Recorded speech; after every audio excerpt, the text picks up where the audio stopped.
Comprendre et bien utiliser ChatGPT en moins de 10 minutes, eh bien c'est ce que je vous propose dans cette vidéo dans laquelle je vais vous présenter le fonctionnement de ChatGPT, comment bien l'utiliser et les fonctionnalités à connaître pour en tirer pleinement profit. Si vous êtes abonné à la chaîne, vous le savez, c'est un réel défi pour moi qui enchaîne les tutos de 30-45 minutes de plus d'une heure sur la chaîne. Donc faire si court en moins de 10 minutes, ça va être un réel défi. Donc restez bien jusqu'à la fin de la vidéo pour voir comment je me débrouille. Je vous propose d'entrer dans le vif du sujet avec cette première question. C'est quoi ChatGPT ? ChatGPT, c'est un outil d'intelligence artificielle dans lequel vous allez pouvoir poser des questions et obtenir des réponses. Mais ChatGPT, c'est pas simplement un outil pour obtenir de l'information. Vous allez pouvoir l'utiliser pour réaliser toutes sortes de tâches. Par exemple ici, je lui demande de me rédiger un post LinkedIn sur les astuces pour être productif en télétravail et il s'exécute. Si vous mettez pause, néanmoins, vous verrez que ce post, il n'est pas optimal. Il est assez fade, un peu bateau, je vais pas pouvoir l'exploiter dans l'état. Tout ça vient du fait que la demande que je lui ai faite ici n'est pas optimisée. Pour obtenir les meilleures réponses sur ChatGPT,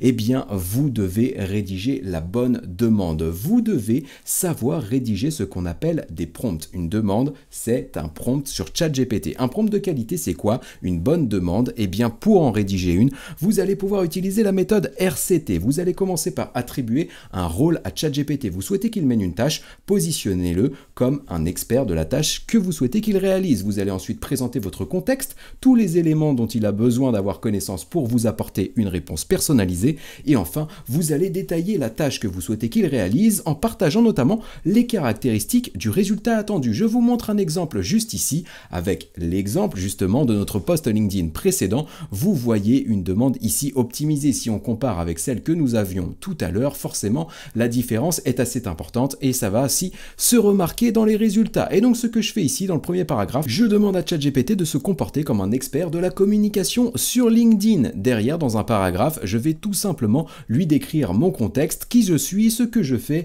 et qui est ma cible, qui est mon audience. Et enfin, dans le dernier paragraphe, je vais lui décrire la tâche que je souhaite qu'il réalise avec un maximum de détails pour avoir la réponse qui correspond bien à mes attentes. Et forcément, le résultat que j'ai derrière, non seulement il est plus performant, mais en plus, j'ai des explications qui me permettent d'en savoir plus sur les choix de ChatGPT. Vous pouvez mettre pause, regarder la différence juste ici et vous verrez que le constat est assez important. Pourquoi? Parce que ce que vous devez comprendre juste ici, c'est que ChatGPT, ce n'est pas un outil qui réfléchit, c'est un outil qui prédit. Il va sélectionner les mots qu'il vous partage en fonction des mots que vous avez utilisés. Il faut voir ça un petit peu comme un sac de billes. Si vous faites une demande très basique comme celle-ci, vous allez l'obliger à piocher dans un sac de billes qui est ultra volumineux. Et donc, il a l'embarras du choix et donc il a aussi de grosses probabilités de se planter. Alors que si vous le guidez de cette manière, si vous êtes le plus précis possible, vous allez réduire la taille du sac de billes, vous allez réduire les choix à sa disposition et donc vous allez optimiser vos chances d'avoir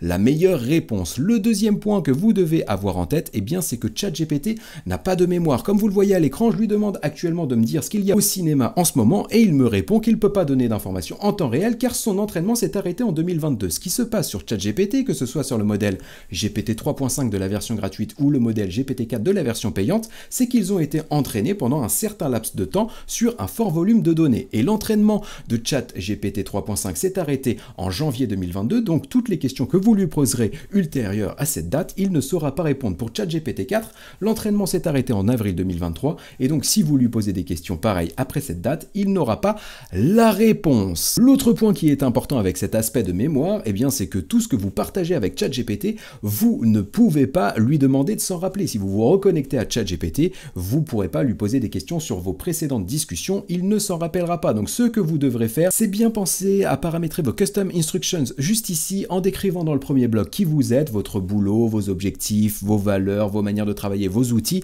et dans le deuxième bloc, la manière dont vous souhaitez que ChatGPT vous réponde, tant sur le format, le fond, que sur la forme, et du coup, il se rappellera toujours des détails que vous mettez ici et pourra du coup en tenir compte dans ses réponses. C'est très important et j'ai fait un tutoriel qui s'affiche à l'écran et qui sera en lien dans la description. Comme tous les concepts que nous voyons dans cette vidéo, vous allez pouvoir les creuser grâce aux ressources qui sont sous la vidéo. Maintenant, passons aux fonctionnalités avancées. Sur ChatGPT 3.5, vous n'avez accès finalement qu'à la version basique, donc le modèle 3.5 le moins performant et la barre de chat que vous avez ici pour interagir de manière textuelle avec ChatGPT. Si vous vous abonnez à ChatGPT, que ce soit avec l'abonnement justement ChatGPT Plus ou ChatGPT Team, là vous aurez accès à des fonctionnalités avancées que je vais vous détailler juste maintenant. Vous allez donc avoir accès au modèle GPT-4 qui est le modèle le plus performant, nettement plus performant que GPT 3.5. Vous allez le voir juste après et vous allez avoir accès dans ce modèle GPT-4 à plusieurs fonctionnalités avancées comme DALL-E qui va vous permettre de générer des images. Et donc pour ça, j'ai fait un test juste ici, j'ai partagé le même prompt que tout à l'heure,